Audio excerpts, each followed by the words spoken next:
Hello, welcome to Gardener's World.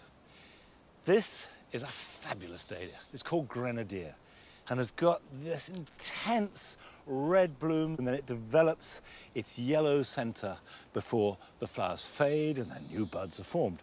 The only downside to it is that the stem is rather thin, and the weight of the flower can bend it over and actually break the whole shoot going right back down to the base. So I've given them a little bit of support. Now, not all dahlias need this kind of support. Some, like Tamburo I've got there, the dark red flowers are held on really quite sturdy stems. Now, we do try and stop the dahlias, particularly at this time of year, from getting too big, because what you're going to end up with is a lot of growth and all the flowers will be finished. So we deadhead. And it is really important not just to snip off the flower head, because what you're going to be left with is this stem, and it looks ugly and somehow loses the allure of the plant. So what you need to do is deadhead, going right back down to the next visible bud or leaf. If you deadhead regularly, they will flower richly and often. Now, coming up in today's program, we go to Cornwall to meet a designer who creates unconventional gardens and meadows that not only look beautiful, but are highly productive too. And here's a turnip, and these are quick crops, so you can get lots of food out of your meadow before the flowers start taking over. Carol celebrates one of summer's most ethereally elegant flowers. Phylloxera have poise and poetry, and though they may overlook other plants, they never overshadow them. And I shall be cutting a wildflower meadow, well, a wildflower meadow of sorts at any rate, with a pair of shears.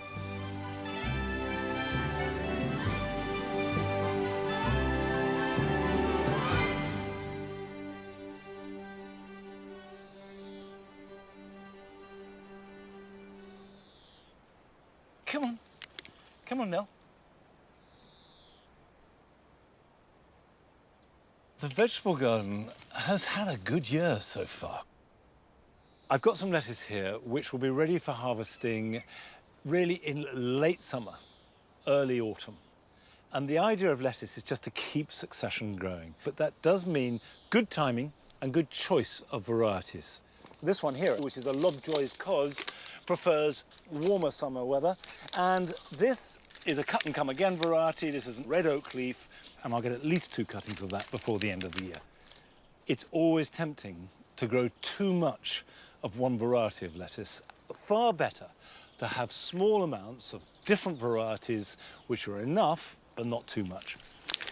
Now, a Cos lettuce has got that lovely crisp heart, but it grows tall and is really, I suppose, my favourite. And the 2 best summer Coses are this, which is Lobjoy's, and there's Paris Island is another really good variety. But whatever variety, I always grow them the same way nowadays, which is to sow them in a seed tray and then prick them out into plugs, grow them on, and then plant them out when they're this size. And this all started because I found when I direct sowed, the slugs and the snails could devastate them just as they appeared above the ground. Whereas if I grow these on in the protection of a greenhouse and cold frames, and I really watch out for slugs in particular here, then they get nice and strong and young and healthy. And if I plant them out at this size, they can withstand slug attack. Of course, the Lobjoy you cut, and that's it. You've made your harvest. It will grow back, but it will never form a heart again. Whereas an oak leaf is loose, it has no heart, and if you keep cutting it, it'll keep regrowing. And as long as I protect it from the worst of the cold, this will go on giving a harvest certainly into Christmas time, and they will grow happily in an unheated greenhouse right through the winter. And a raised bed like this is perfect because it's so easy to plant. With using my fingers, the soil is nice and moist, it's warm. These will grow fast. The other thing to bear in mind is that the rate of growth now gets slower and slower as we move through summer into autumn because the light levels are falling. So allow a little bit more time. I've been growing vegetables all my life and do so in a very conventional fashion, I suppose. But there's a new generation of gardeners who are coming to the fore, who are challenging received ideas, and long may they do so. And we went to visit one of them, Sid Hill, down in Cornwall, who is growing his vegetables in not just an effective way, but a very beautiful one too.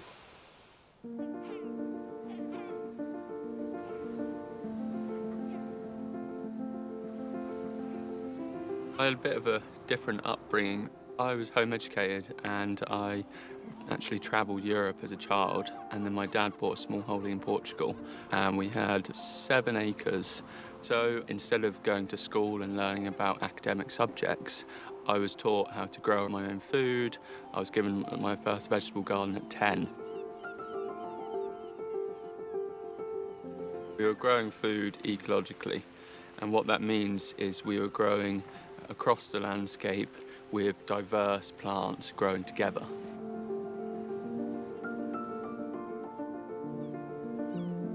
When people came to see it, if they didn't understand that this was a food-producing system, they would have just seen it as a field of weeds.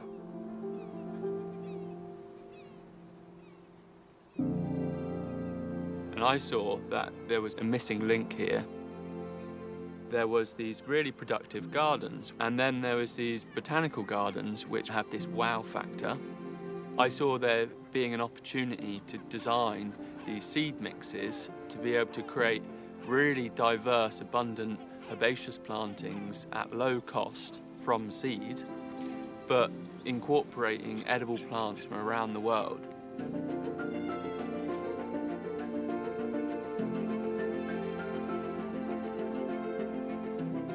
This meadow I only sowed 3 months ago and it's already looking beautiful and there's loads to eat.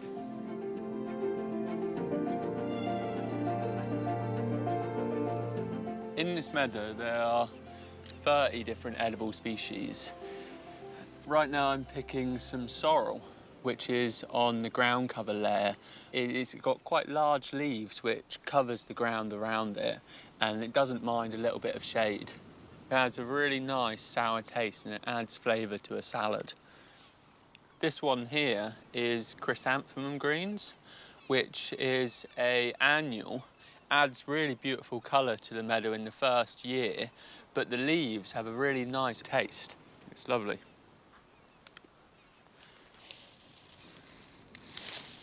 And here's a turnip. Look at that, isn't that a beauty? So this is in the annual veg layer, which I actually included these because when you start off a meadow, there's loads of gaps, and what I found is actually this is a perfect opportunity to incorporate some annual veg like turnips, beetroot or radish. And these are quick crops, so you can get lots of food out of your meadow before the flowers, as you can see here, start taking over.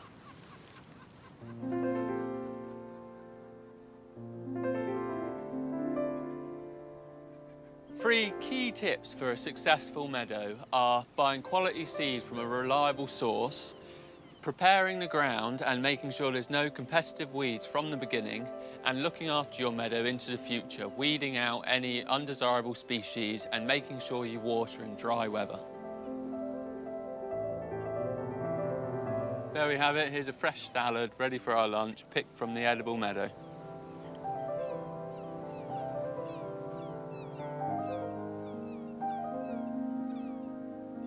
Plants are social beings. They grow in close-knit communities together. If you look at a woodland, a meadow, a hedgerow, you'll find plants interwoven together and growing and thriving. So in my gardens, I look at natural plant communities and I mimic that structure, but each layer of the planting is either an edible or useful plant, or it's there for its beauty.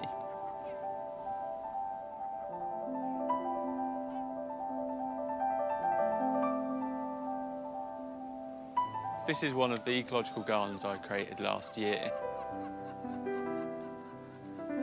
So here we've got the canopy tree, This is a cordyline, and the leaves of this are used for fibre. They're very tough. And I've only got a few of these in the garden so they don't cast shade on the ground layer. And then when we come down through the layers, we've got a dwarf apple tree. These are small trees that you can prune so that you can have a lot in a small space without them dominating other plants. And then there's a shrub layer where I've got a diversity of different edible and useful shrubs. Here I've got blackcurrant, I've got gooseberries and hibiscus, which hibiscus is great for making tea. Then there is a herbaceous layer that covers the ground.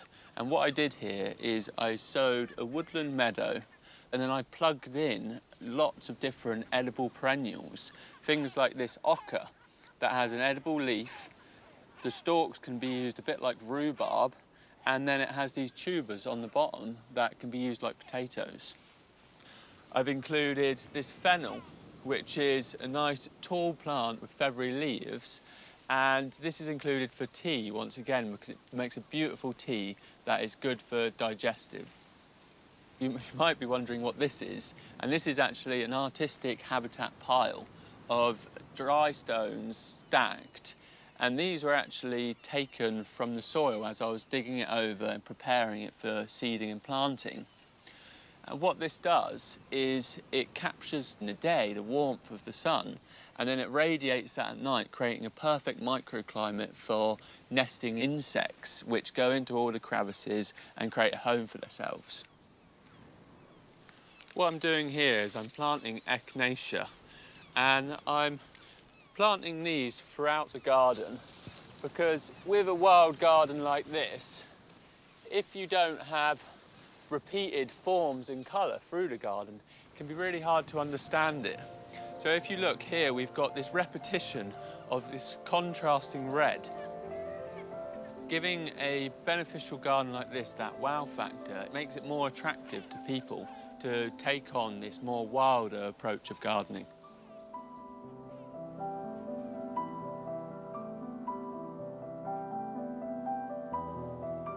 Much of the time when we're creating gardens, they're really just a feature on the landscape, just to look purely ornamental. And I think horticulture is moving away from that now. And what inspires me is creating these gardens that not only look beautiful, but they produce food, they are biodiverse, gardens that are maximising the benefits they can provide and securing a sustainable future.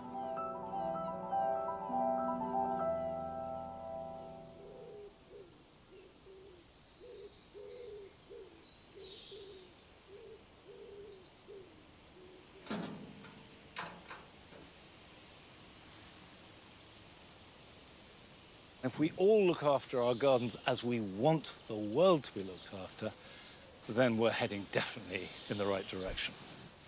Now, what Sid was making, very beautifully, was essentially an annual meadow. And these are plants that grow in arable fields on bare soil. The seed drops and then they grow back, or you add to it year on year, which is why you can add vegetables in. But what I've been growing here are hay meadows. It's essentially permanent grass with wildflowers in it. And this strip here, last summer, I sowed a special mix of wildflowers designed to grow underneath a hedge, and that is beginning to come into fruition. Now, the key plant in that mix was this, yellow rattle. When they're dry and the seeds are in there, they rattle as you walk past it. And the crucial thing about yellow rattle is that it's semi-parasitic on grass. So where this grows strongly, grass grows weakly. Now, what you have to do if you want a grass meadow is treat it like hay. So let it grow uncut right through till midsummer. Personally, I would leave it till August always, and that gives plants like yellow rattle a chance to seed. Then you must cut it and take the grass away. You'll never get a mower through that. I've got a scythe, which is quite effective. Cut it like this, and you can see that it's cutting it back quite successfully. Not everybody has a scythe to hand. It's perfectly okay to use a pair of shears. Just get in there and clip really tight to the ground. And then you need to rake it up. And as I do it, you can see that I've got earth appearing. And that's perfect, because many plants will only germinate when the seed is in direct contact with soil. And it will look completely barren for a week or so, and then it will regrow. I can then mow it along with the rest of the grass without doing any damage to the wildflowers. But the reason why anyone would make a wildflower meadow of any size is that other than the pond, there is nothing else that's better for wildlife. And also, it looks wonderful. And the great secret is that you don't need a big space. You can grow it in a strip alongside a path or a hedge, a square metre in the corner of the garden, even in a window box or a container. It'll have the same beneficial effect and give the same huge amount of pleasure to you. Now it's time to make our first visit to one of your gardens. And we start in Sussex with the Garnham family, who have begun to grow their favourite flower from seed. Hi, I'm Jonathan. I live here in Hassocks near Brighton with my wife Hannah and my children Stanley and Jennifer. Hannah loves pansies, so we thought we'd have our first ever go at using a seed tray and pricking out the seedlings for potting on. Here's how we did. Can you help me put soil in these? Oh, yeah. First we filled some pots with compost. It's made so much mess, Jennifer. Oh, yeah. I'll pick it up later. You'll pick it up later? Yeah. Okay. So this is all fresh compost. And I'm making a little hole in there. I'm pretty sure Monty always says take them out by the leaf, not the stem. One done. Now for loads more. This was going okay, but I needed some help to speed things up. Pick up that one there with that leaf. By that leaf. Yeah. Perfect. Now drop it in.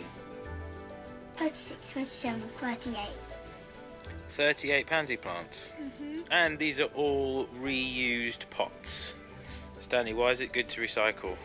Because it looks after the planet. Hopefully we won't have to wait too long until we see some flowers. Here we go, look. That looks awesome. That's our first one. Jen, what colour is it? It's yellow. It's yellow. And purple. And purple. That's our first one. Yellow and purple. So everybody, did you enjoy growing the pansies? Yeah.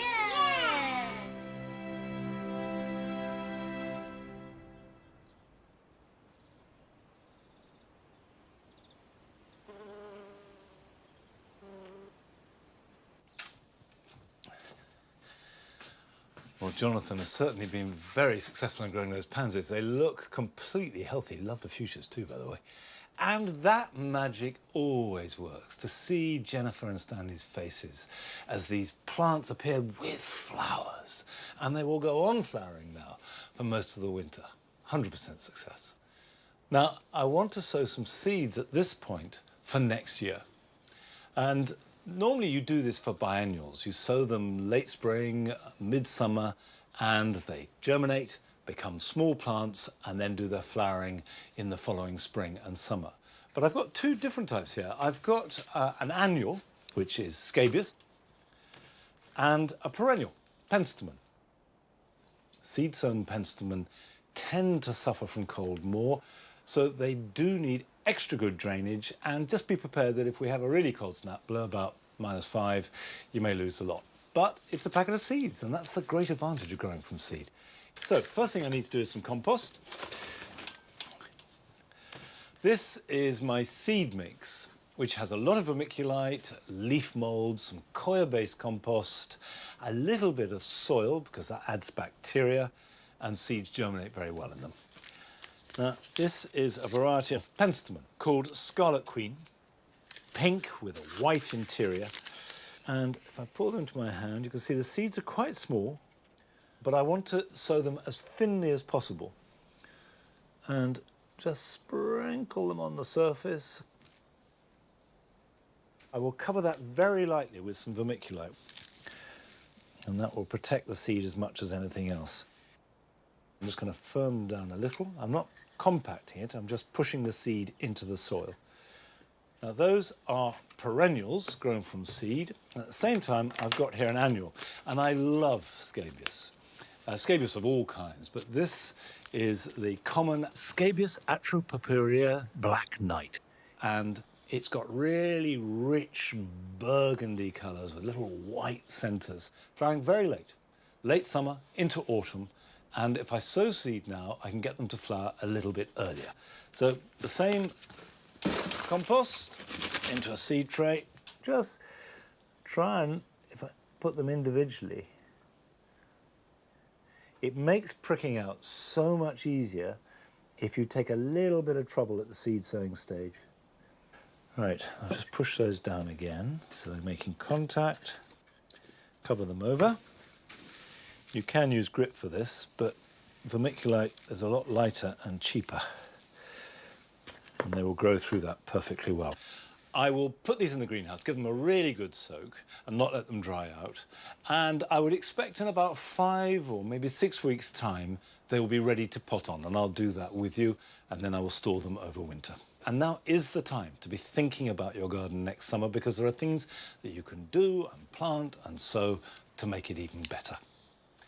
But we've got another chance now to see a garden that Carol visited last summer. This is Aberglasney Gardens in Wales, and she went not just because it is a fabulous garden, but also because it has a magnificent collection of thalictrums.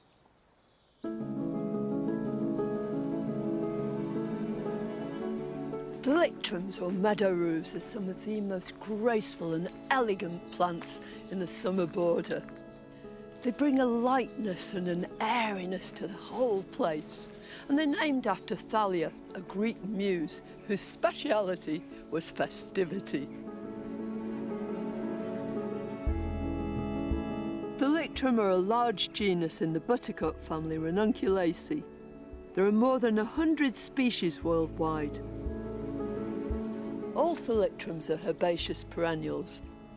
In the spring, when they burst through, it's one of their very finest moments. And then later on, up come these tall stems, and on the top of them come the flowers.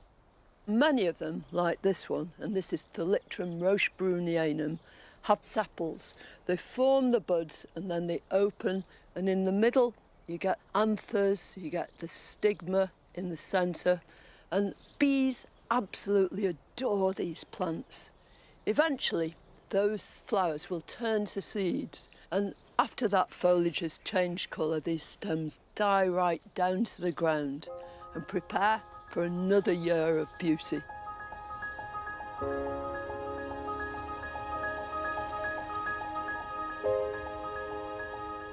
When you see a thalictrum on its own, you're struck by its beauty, yes, but they really come into their own when they're combined with other plants. Look here at this beautiful, big, gorgeous thalictrum. This is Ellen. It's made all the more sort of strong and statuesque by the contrast with this fine, feathery foliage of fennel. It also goes beautifully well with this thalictrum. This one's flavum, and it's got these powder puff flowers in pale, pale lemon. And as if that wasn't enough, you've got this great tumbling mass of blue geranium, which just lights up the whole thing. And in the foreground, a pretty little geranium sanguineum, which just finishes the picture.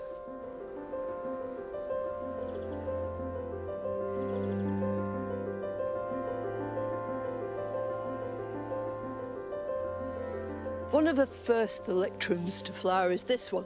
It's Thalictrum aquilegifolium, so called because its foliage bears a resemblance to aquilegias. And one of its most attractive features is when it sets seed. Now, these seed pods are called achenes, and what's so lovely about them is they droop down gracefully from the stems.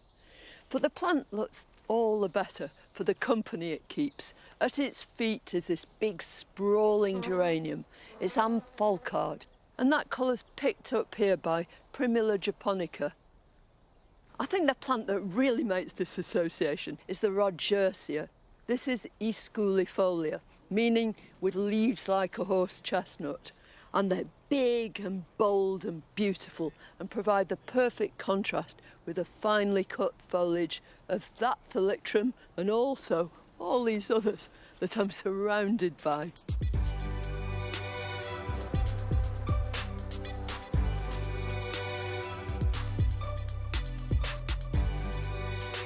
So here's a thalictrum with a difference. This is Thalictrum lucidum. It's from Turkey and Central Europe. It's got these long pinnate leaves and they're dark green and glossy. And they make a beautiful contrast to these fluffy flowers. They're light and airy. Perhaps that's where it gets its name of lucidum, full of light. And it's a beautiful contrast again with great big leaves like this rheum. This is Rheum Ace of Hearts. Very dramatic. There's a contrasting form too with this Veronicastrum. At the moment, the two are competing. The Thalictrum is definitely winning. But later on, when it's in seed, this will have risen high and these lovely purple flowers will have opened up. And there are plants here that have already flowered and yet are still making a contribution, like this Iris sibirica in the foreground. Now it's full of seed heads, but also these contrasting sword-like leaves, the perfect foil to the Thalictrum.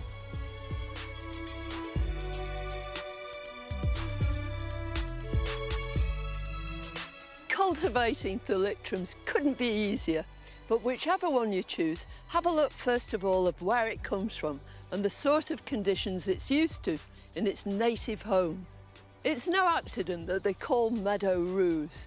Imagine the sort of place they're growing alongside other plants, probably in quite damp, moist soil or on the edge of woodland.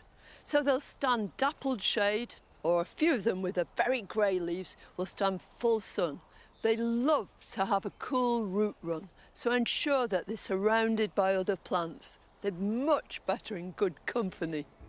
They love straightforward, loamy soil wherever you can provide it. They hate thin, dry soil or standing in stagnant water over the winter. Thalictrums have poise and poetry. They add stature and elegance.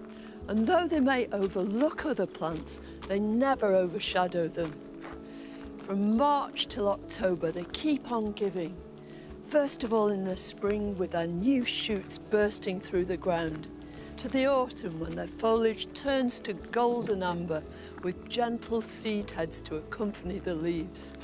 They're one of my favourites. To me, an essential ingredient in the summer border.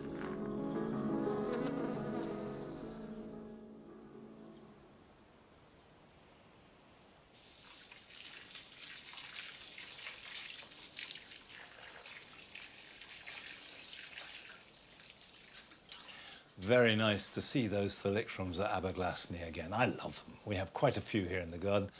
And we also have one which has completely made itself at home. It's a weed, it grows every year in amongst the hedges and is absolutely part and parcel of the garden. We love it. Now, I'm watering the tomatoes, but I do confess that I haven't really had my watering regime up to scratch, and there's hard evidence of that. Because if you look here, you'll see a calloused, darkened wound on the bottom of that tomato, and this is the classic symptom of blossom end rot. It is caused by a lack or shortage of calcium. And what it means is that I've watered either too much, too little, and greenhouse tomatoes, above all else, thrive with regular water, regular sunlight, and regular heat. But if you get the watering regime right, you hardly ever see blossom end rot. Now that's the bad news, because there's nothing I can do to rescue that fruit. The good news is it won't harm you, and it won't harm the plant. It's not a fungus, it's not a disease, it's a symptom of a nutritional lack. So if I get the watering right, that won't occur on any of the unripe fruit yet to come. Now, still to come on today's programme. We meet a gardener who was inspired by childhood memories to recreate her grandmother's Caribbean garden in mid-Wales. But first, we're going to visit one of your gardens. And Peter and Rachel Glassman have sent us this film all the way from Canada.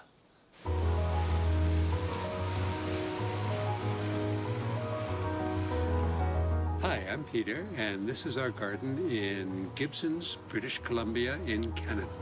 When we first found this property about 15 years ago, the slope you see over my shoulder, which is very long and very high, was absolutely overrun with dying trees, with blackberry growth, with vines.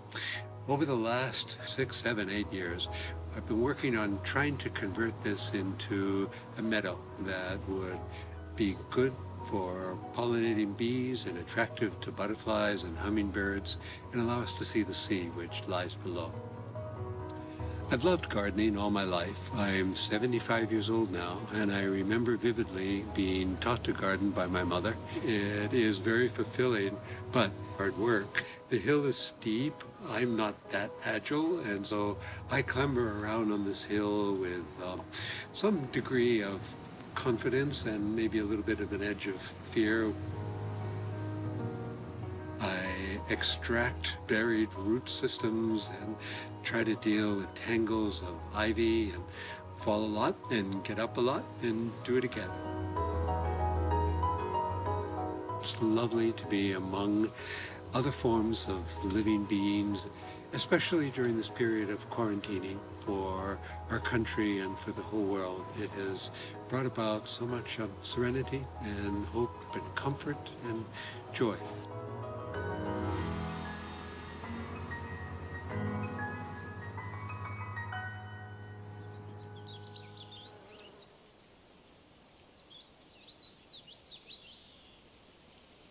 I'm full of admiration for Peter's determination, his horticultural skill, and his good humour. A lovely garden. But it couldn't be more different from Longmeadow, which is pretty much dead flat. What that does mean is that I can create long vistas. And I've got them running down the garden and a couple running across. And this is one of them. This is the lime walk. And at this time of year, it couldn't be more simple, really. You just have the repeated rhythm of the pleach limes with their bare trunks, underplanted with ferns. These are all Dryopteris, and a little light coming through and falling on the hornbeam leaves of the hedge on this side, and that's just about it. But at times, you don't need to have busy, complicated, or even colourful planting to create a good effect. Now, last summer, we paid a visit to Mark Lane's garden. And as he showed us around, he explained that the secret of keeping it looking so good was down to his careful selection of tools.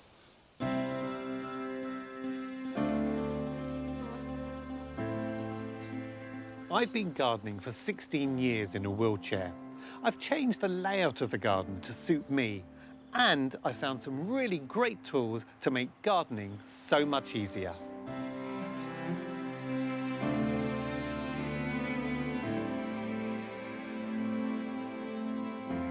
Before I even start thinking about gardening, I get all my tools together.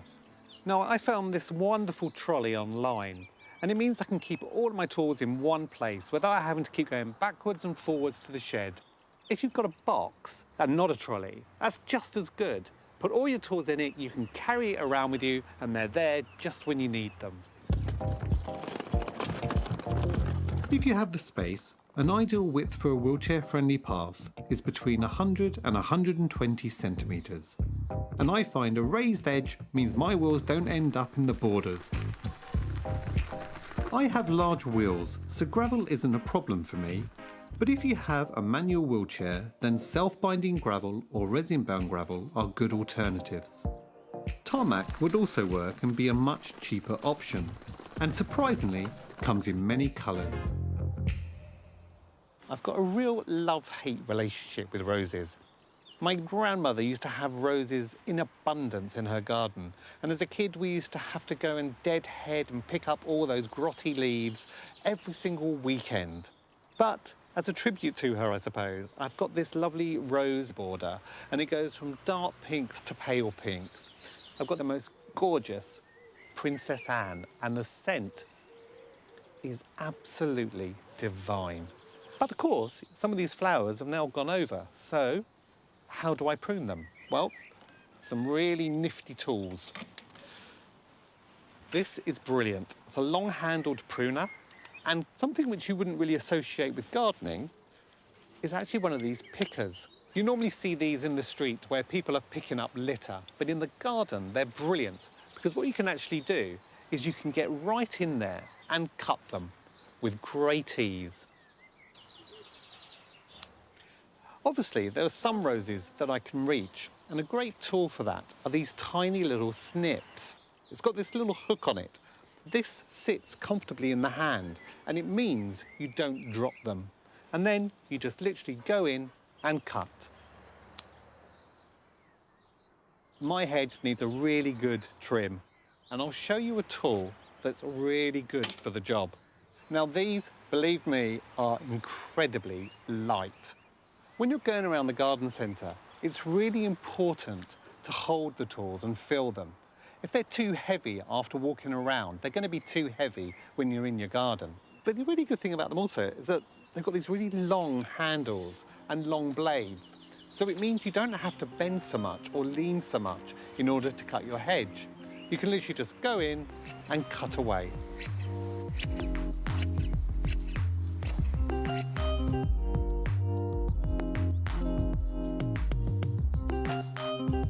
So these are my white borders. I really love them. I've got the wonderful Viburnum opulus roseum, and then oxeye daisies, which will flower for months on end. But the great thing about them is that they're in this raised bed, 3 sleepers high, which is a perfect height for me, so I can still maintain this garden and manage it myself. But a really good tip is to plant densely. I do this throughout the whole of my garden, and by doing so, you're actually cutting out the light so that those pesky weeds cannot grow.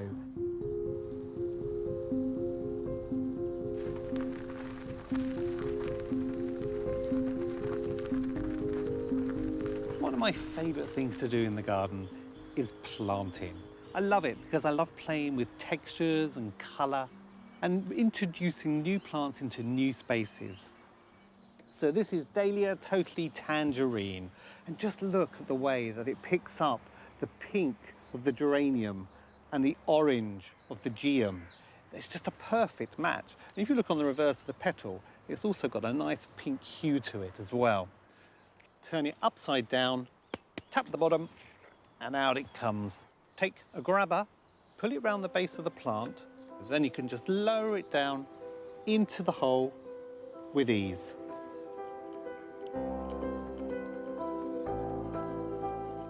So then you take the pot that the dahlia came in, scoop the soil back in around the plant and firm that soil into the ground, and job done.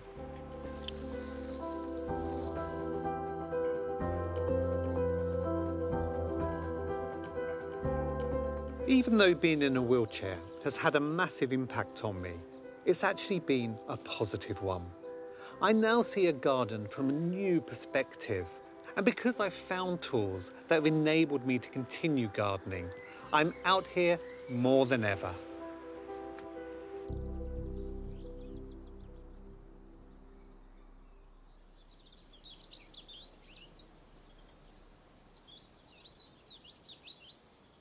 Come on, Patty.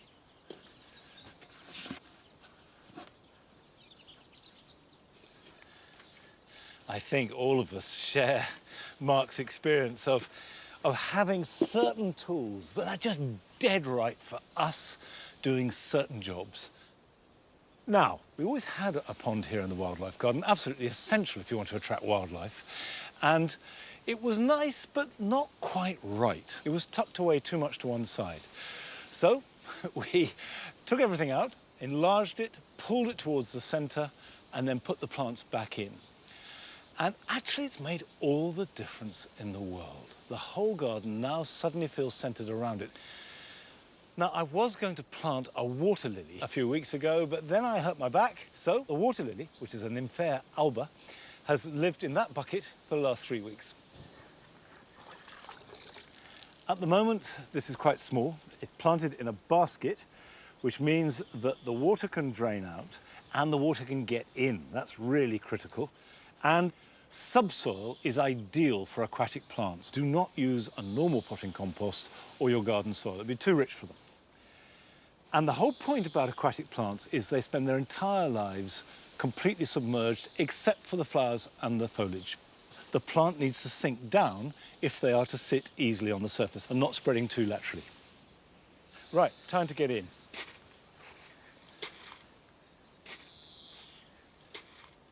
It's quite shallow here because I deliberately made it, as you should any wildlife pond, so that very gradually it gets deeper. And this means that any mammals, or birds for that matter, can come to the water and drink and safely not just get in, but get out. When you do this in your pond, you will have to experiment. You'll just have to try out different pot sizes, which is why putting bricks inside a pot is quite a good wheeze, because then you just sink the whole thing in and that makes life easier. Perfect. There we are. So the leaves are just on the surface. They will get light, they will grow quite quickly and start to spread. And then as they spread outwards, it means that I can take a brick away, and so they go more vertically down into the water until it's fully grown and may well be able to sit on the bottom of the pond and be covered, I hope, with those glorious white lilies from late spring to late summer. Now, gardeners are increasingly aware of the importance of wildlife in gardens, and a lot of you have sent in films celebrating the wildlife in your own gardens at home. Now, we've looked at them all, but I'm afraid we just haven't got time or room to show them all. So what we've done is to take some of our favourite moments and put them together.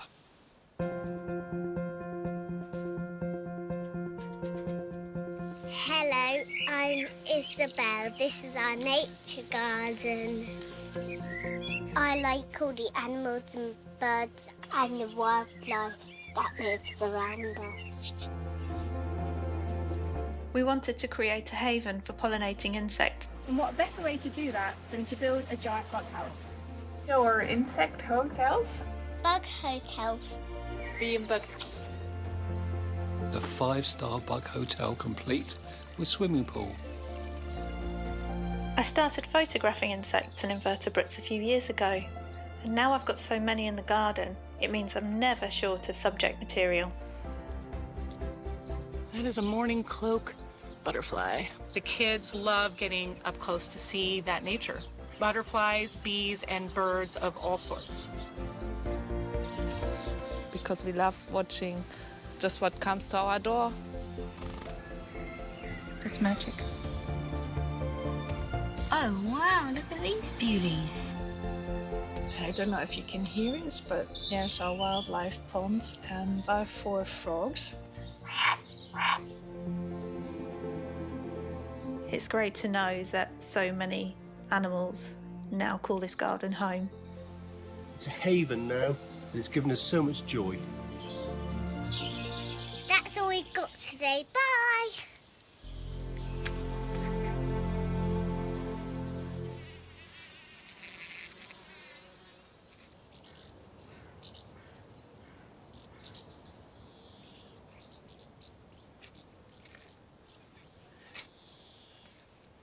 Thank you, everybody, for sending in so many films. I'm sorry we couldn't show more, but you can actually see more on our social media pages. And we've had lots of people asking about the family of swallows that were nesting in the tool shed. I showed you that a couple of weeks ago. They have fledged, they've left the nest, they're still zipping in and out of the potting shed, roosting in there at night. And the parents are actually laying a second clutch in the same nest, which they will rear before the summer is out. So that is all going really well. Now, I'm digging out this magnolia because it hasn't gone really well. This is Magnolia Black Tulip. And in theory, it's got the richest, darkest, most voluptuous flowers on almost any plant you can grow in the garden. Trouble is, I can't grow it. Frost hits it and it kills all the buds, it kills back the new growth, and it clings on to life. But this year, it's failed to cling on well enough, and it has died on me. That is coming out too easily, and oh dear, no. You can see the root system is pathetic. That is very dead indeed. However, I have a replacement. How about this? This is actually a variety of mountain ash called Cardinal Royal. And I've chosen it really for its berries. They first start to colour up in mid-July, and by the end of August, they're a wonderful mixture of deep oranges and reds, and they are one of the first berries that the birds gorge themselves on in autumn as the weather starts to get a bit colder. The flowers appear in spring. They're great for bees and flies, although they're also self-pollinating, so you don't need two to produce the berries. And it will grow in almost any soil. If you've got really poor sandy or chalky soil, it won't mind. When you're planting any tree, the essence is to dig a shallow hole that's quite wide. Now, the next stage is to put into position and then put a stake in. Now, I've got one here. So if I put that there, when you're staking a tree, as long as that stake is in securely, it can be quite low down. It doesn't need to run up the full length of the tree. Now we can plant it. Nice roots. Good root system. I'm just teasing them a little. Ties are designed to allow the tree to move. So don't tie it up so tight that it's pressed hard against the post. Right, now we will backfill around that.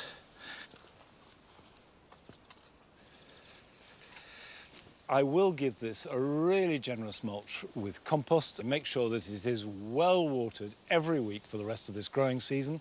But I'm very confident that this will be much more at home here than that poor old magnolia ever was. Now, a few weeks ago, we went to Newtown in mid-Wales to visit the garden of Dolly Childs, who created her garden based upon a host of happy childhood memories.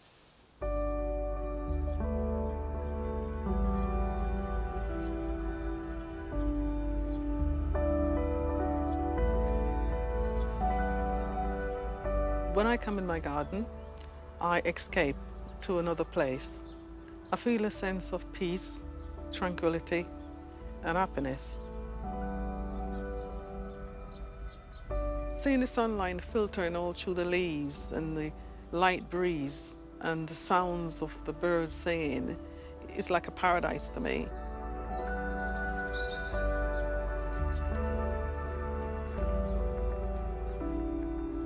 I grew up in Jamaica, West Indies, in East Portland, up in Scotland. Creating a garden like this remind me of home.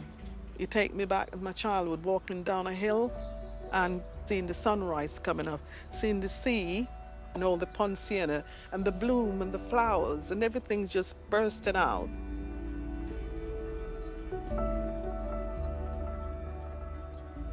I came over in 1976 after I just got married, and I looked at my husband and I went, oh my God, he's freezing, yeah? Sorry. I said to him, where are the tropical plants? Oh, the house looked grey. I said, where is no river? Where I can't stay here. Sorry. My children left home. They grew up and left home. I miss them. I miss them terrible. And once missed them, I start thinking about home again. So I started a garden and I joined Newtown Gardening Club. And those were the days you get 50p plants, so you get swap. And I started to build on it slowly. From ever since, I just keep on with the garden.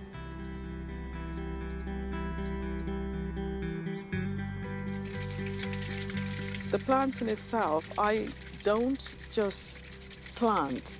I visualize where they're going to be because I try to bring back the memory of what I've actually seen as a child.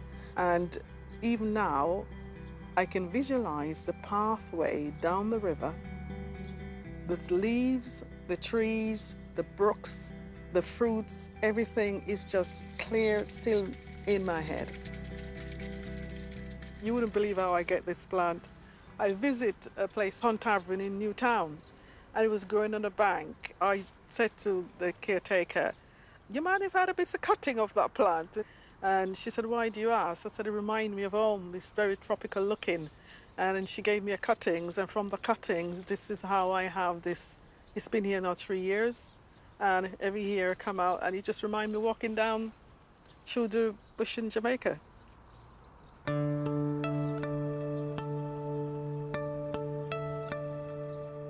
Here in Wales, the climate is one of my drawbacks, and I learned there must be a way of getting foliage, colour.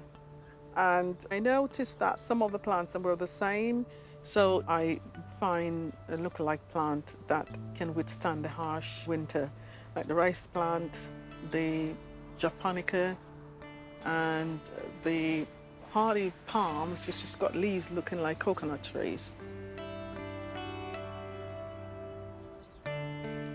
This is another plant of my look-alike tropical plants, named Palomia foxglove tree. It's the hardy perennial. It lost its leaf in the winter, but come back springtime. Some of these trees, they actually flower, but what I did is to cut back the plant in springtime to get the foliage, because the foliage is bring back memory of seeing a lot of trees with the big trumpet leaves or foliage growing in the tropics. I bought it about $3.99 a long time ago. I look for bargains in the shops. You don't have to keep on going out and buying a lot of small plants to make it look tropical. Few plants like this give a big impact to a small garden. I collect horse manure, but it's real rotten horse manure. And the banana, they love it. I started up on the hills, and my husband said, "You crazy going up there asking them for horse manure?" I said, "Well, the garden needs it." And from there on, a lot of people know that, oh, Dolly wants horse manure, so she needs for the garden. So when they come and visit the garden, they said, "How did you manage to have it so lush and green?" I said, "Horse manure."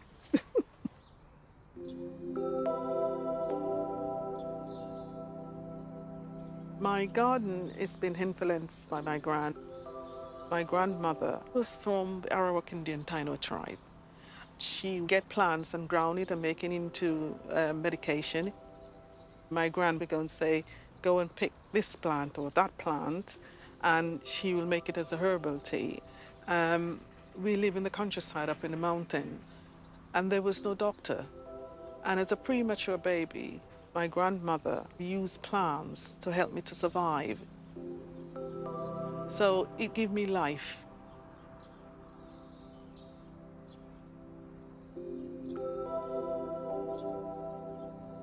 My grandmother used to like eating this plant. In Jamaica, we call it taro plant, but this one is called pink china. And the taro is like a tuber, and when the tuber is fit enough to be eaten, it contains a lot of carbohydrates and it gives you a lot of energy. It's very hardy. I left it out in the winter and it come back.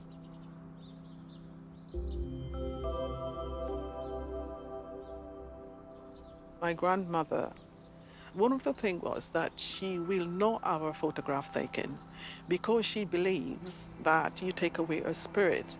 So a lot of things in the garden just remind me of my gran. This garden, it really gives me a sense of well-being, security, and how to survive in life. And my way of surviving is to have memories, and they're sweet memories.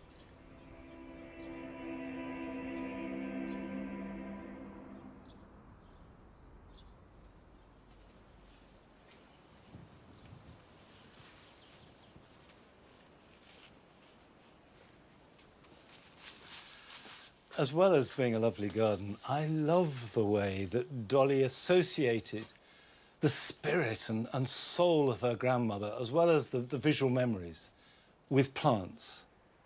Now, I've got some cuttings, the hydrangea Annabelle, and a good tip is to buy the biggest plant that you can possibly afford and use it as a mother plant. So you take cuttings from it before you plant it out, nurture the cuttings, and then the following year you're going to have 2, 3, or maybe more I took these in the middle of June. Now, I haven't checked it. I don't know they've rooted. So what you do is just tip it out. Now, this is in pure perlite. There's nothing else here at all. And you can see if I hold that up, there are a lot of fine roots growing out. And you may be wondering, how on earth can that survive in perlite, which has got no goodness in it at all? It's an inorganic medium. For a plant to root, it needs water and it needs oxygen. And as long as you keep that wet, you end up with roots like that. Now, that's fine, but as it starts to grow, it's going to run out of food and the plant will suffer. So you need to pot it on. Hydrangeas like a fairly rich soil, moist, well drained, so gently sieve the soil around it, give it a shake. I'm not going to firm it in, but those very fine roots will now start to grow in the soil and start to take up goodness, as well as water and oxygen. I shall now give these a good drink, put them in a cold frame for a couple of weeks just to protect them as they get going, and then they can stand in a sheltered area outside, they're perfectly hardy, and be ready to plant out where I want them to grow early next spring. Now, I love this stage of potting on successful cuttings. So I hope you enjoy these jobs that I've got for you this weekend.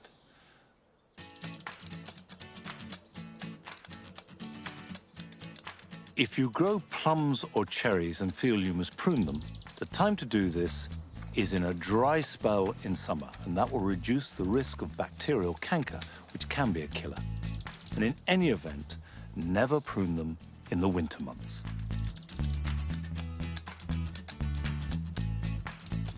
If you're going away for a few days and you have lots of pots, particularly if they're made out of terracotta, group them tightly together in the shade.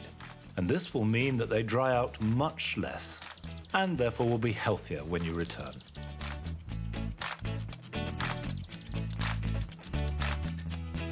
I know I've said this before, but it is worth repeating, and that is to deadhead and keep deadheading. And not just the usual suspects like dahlias, but ephophias, heleniums, buddleia, sunflowers. They will all continue to flower and go on flowering for as long as possible if you keep deadheading.